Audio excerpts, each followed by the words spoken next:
하나님 감사합니다. 오늘도 새벽에 불러주시고 또 하루의 삶을 주셨으니 참 감사합니다. 우리 예배를 기쁘게 받아주시고 은혜 풍성히 내려 주옵소서. 예수님 이름으로 감사하고 기도드립니다. 아멘. 찬송가 542장입니다.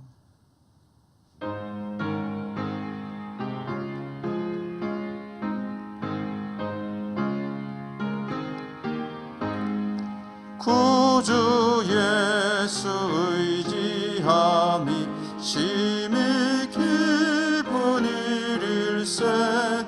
영생 허락받았으니 의심하주 없도다. 예수 믿는 것은 받은 증거 많도다.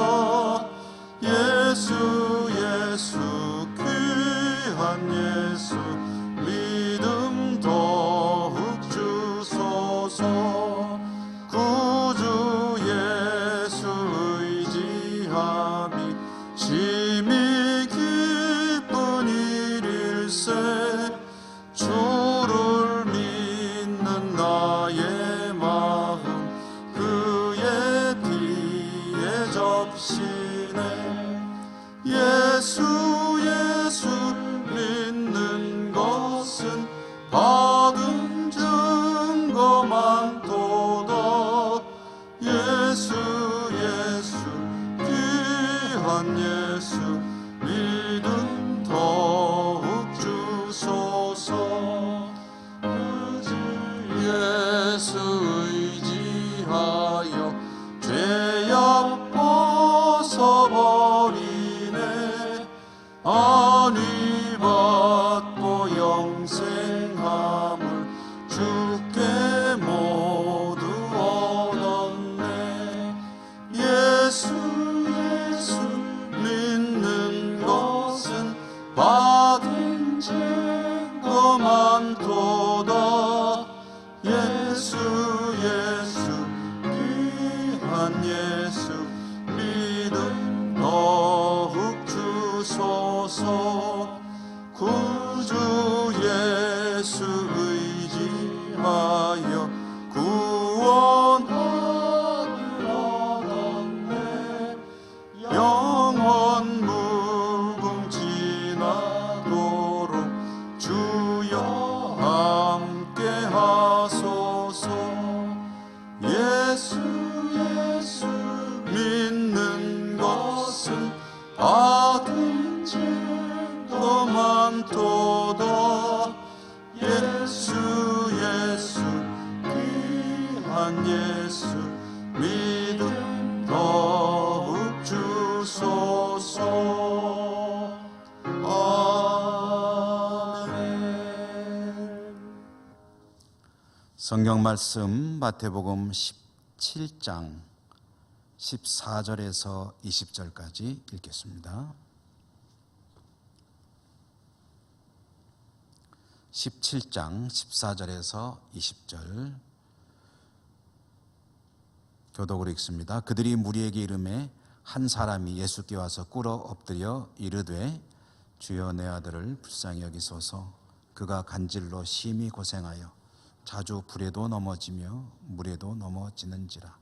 내가 주의 제자들에게 데리고 왔으나 능히 고치지 못하더이다.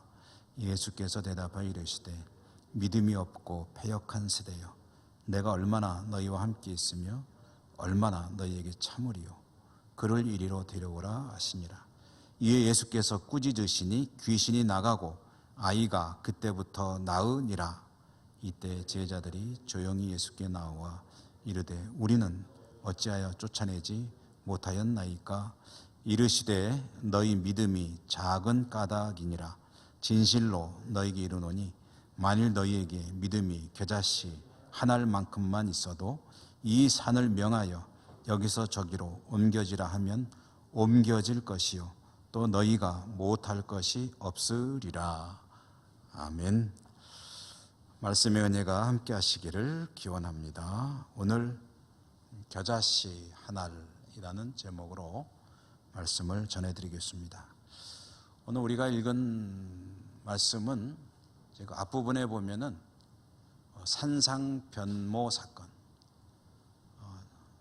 산상변모 주일을 지내면서 그 이야기를 우리가 한번 보았죠. 이 산상변모 사건 이후에 일어난 일입니다. 산에서 주님의 모습이 변형되고 함께 동행했던 제자들은 새 제자들이 신비로운 체험을 하고 이제 주님과 제자들이 산에서 내려왔을 때 산 밑에서 마주치게 된 상황은 어떤 것이었느냐. 산 밑에서는 한 귀신 들린 아이의 아버지가 아이를 데리고 기다리고 있었다. 이 아이의 증세에 대하여 아버지는 간질 증세라고 말하였는데요. 그런데 주님은 그 원인을 귀신 들림으로 말씀하셨습니다. 아이 아버지는 주님께 찾아오면 아이의 문제가 해결되리라고 기대를 하고 찾아왔습니다. 그런데 공교롭게도 이 아버지가 아이와 함께 주님을 찾아왔을 때 주님은 제자 셋을 데리고 산 위에 올라가 있을 때였습니다. 그러므로 주님을 만나지 못하자 이 아버지는 주님 대신 제자들에게 자기의 문제를 이야기하고 아이를 고쳐달라고 이제 요청을 했는데요. 산 밑에서 기다리던 제자들이 고쳐주려고 시도를 했습니다. 그런데 제자들에 의해서 아무런 그런 치료 효과가 없었습니다. 아이 아버지가 얼마나 실망했겠습니까? 그때 주님께서 마침 산에서 내려오신 겁니다.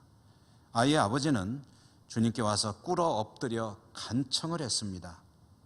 그러면서 제자들은 아무것도 하지 못하더라라는 그런 이야기까지, 하소연까지 하게 되었습니다.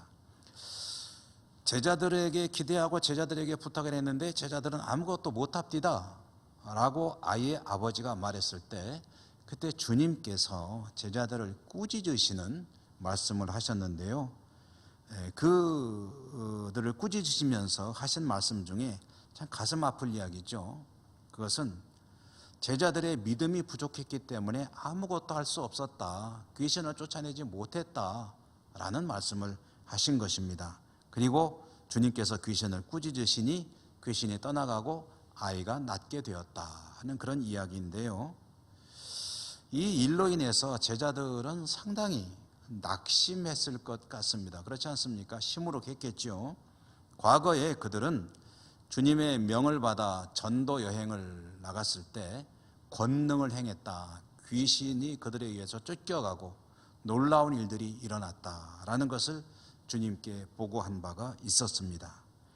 그렇게 과거에는 권능을 행했던 그들이었는데 지금은 아이에게서 귀신을 쫓아내지 못하고 있었다라는 거죠. 그래서 그들은 많이 실망했을 것이고 기가 푹 죽었을 것이고 그러면서도 궁금한 겁니다. 그래서 주님께 질문을 던지는 거죠. 주님, 우리는 왜 쫓아내지 못했습니까? 이 질문 속에는 옛날에는 됐었는데 왜 지금은 아무것도 안 되는 거죠? 그런 질문이 들어 있을 것입니다. 주님께서 대답하시죠. 너희 믿음이 작아서 그렇다. 너희 믿음이 작기 때문에 아무것도 못한 것이다.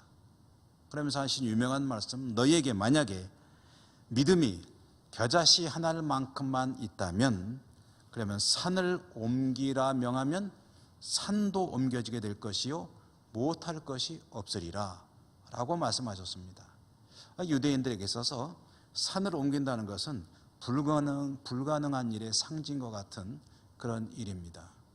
우리 같은 경우에 하늘이 두 쪽이 나도 하늘이 두 쪽 날 일이 없지 않습니까? 그런 것과 비슷한 이야기입니다. 주님의 대답은 제자들의 믿음이 부족하기 때문에 아무것도 못한 것이었다라는 건데요. 그러면서 하신 말씀이 믿음이 겨자씨 한 알만큼만 있어도 불가능이 없을 것이요 못할 것이 없을 것이다 라고 말씀을 하셨다는 거죠. 그런데 여러분, 그럼 이 말씀을 통해서 이렇게 정리를 해볼 수가 있겠죠. 제자들의 믿음이라는 게 정말 그런 것이었느냐, 정말 제자들에게는 믿음의 겨자씨 한 알만큼도 없었느냐. 겨자씨 한 알만큼도 없다는 얘기는 없다는 소리거든요. 유대인들에게 겨자씨는 가장 작은 것의 상징입니다. 가장 작은 것 한 알갱이도 없다는 얘기는 아예 없다는 소리죠. 제자들에게는 아예 믿음이라는 것이 없었다. 그러므로 아무것도 할 수 없었다. 요만큼이라도 있었다면 못할 일이 없었을 것이다 라고 주님이 말씀하실 때, 여러분 여기서 다른 것에 이 말씀에 요점이 있는 게 아닙니다. 이 말씀의 요점은 뭐냐면, 제자들이 왜 이렇게 이 정도로 믿음이 없는 사람이 되어 있느냐라는 것입니다. 과거에는 틀림없이 능력을 행했습니다. 그런데 이제는 아무런 능력도 행하지 못합니다. 아예 믿음이 없는 사람으로 평가됩니다. 그러니까 여기 있다가 이 바닥으로 추락한 겁니다. 추락한 상태를 주님께서 지적하시는 겁니다. 그러면 이랬다가 이렇게 떨어진 이유가 무엇일까요? 그것은 알 수 없습니다. 여기서 지적되지 않습니다. 주님께서 그 내용을 밝히지 않으시니까요. 추측해 본다면 과거에 능력을 행하면서 주님의 능력을 힘입어서 그런 능력을 행했다가 이제는 자기도 모르게 교만이 들어와서 주님의 능력이 아니라 자기 능력인 줄 알고 자기 힘으로, 자기의 어떤 요령으로 무언가를 해보려고 했기 때문이 아니냐. 말하자면 하나님의 능력을 자기 능력인 줄 착각한 것이 아니겠느냐라고 생각해 볼 수는 있겠으나, 또 그럴 개연성이 상당히 높아 보이기는 하지만 그렇게 단정 지을 수는 없습니다. 다만 여기에서 한 가지 확실한 것은, 성경이 말씀하시는 진실은 그들이 지금은 주님을 믿고 의지하는 그러한 모습이 요만큼도 없는 사람이 되어 있었다라는 사실입니다. 믿음은 부침이 있습니다. 좋을 때가 있고 침체될 때가 있습니다. 좋을 때는 별 문제가 없겠죠. 그러나 침체된다면 뭔가 믿음이라는 것이 자신이 잘 알죠. 왠지 시큰둥하고, 그리고 재미가 없고, 기운이 없고, 예배를 드려도 아무런 감흥도 없고, 그저 시계추처럼 왔다 갔다는 하는데, 정해진 규칙에 따라 하는 건 다 하는데 이 안에 아무런 감동이 없고, 말씀을 읽어도 기도를 해도 아무런 느낌이 없다고 한다면, 마음에 감사도 없고 그저 그렇게 하루를 지내는 그런 죽어있는 믿음이 되어버렸다고 한다면 스스로 돌아보아야 합니다. 겨자씨 하나일 만한 믿음, 그들이 과거에 능력을 행할 때의 믿음과 지금의 차이가 다른 점은 무엇이냐? 과거에는 두려운 마음으로 주님을 의지하며 나아가서 능력을 행했다면, 지금은 아마 자신의 어떤 모습에 스스로 만족해하며 그러다가 믿음이라는 것은 완전히 흩어 뿌려버린 사람들이 된 것이 아니겠느냐. 상황이 어떻고 이유가 여하튼 여러분, 믿음의 역사는 주님을 의지하는 것으로부터 나옵니다. 나에게 만약에 무언가가 이루어지는 것이 있다면 그것은 나의 능력이 아니라 주님의 은혜라는 고백을 할 때 거기에서 믿음이 이제 생성이 되고, 그리고 믿음이 연결어 가게 되는 것이죠. 정말로 주님을 온전히 의지하는 믿음이라면 그 믿음을 통해서 불가능이 가능해지는 역사가 일어나게 된다라는 말씀으로 이해해도 좋겠습니다. 여러분, 어렵고 힘들고 괴롭고 고통스러운 일들이 있습니까? 그것을 가지고 정말로 주님을 의지하는 믿음으로 기도를 드려보셨습니까? 혹시 그렇지 않다면 나는 아무것도 할 수 없는 무능한 존재입니다. 주님만이 전능하신 하나님이신 줄 믿습니다. 이 모든 것을 주님께 의탁합니다 하는 믿음의 기도를 드려보십시오.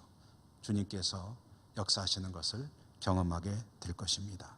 오늘 그렇게 주님을 의지하시는 복된 하루가 되시기를 주님 이름으로 축원합니다.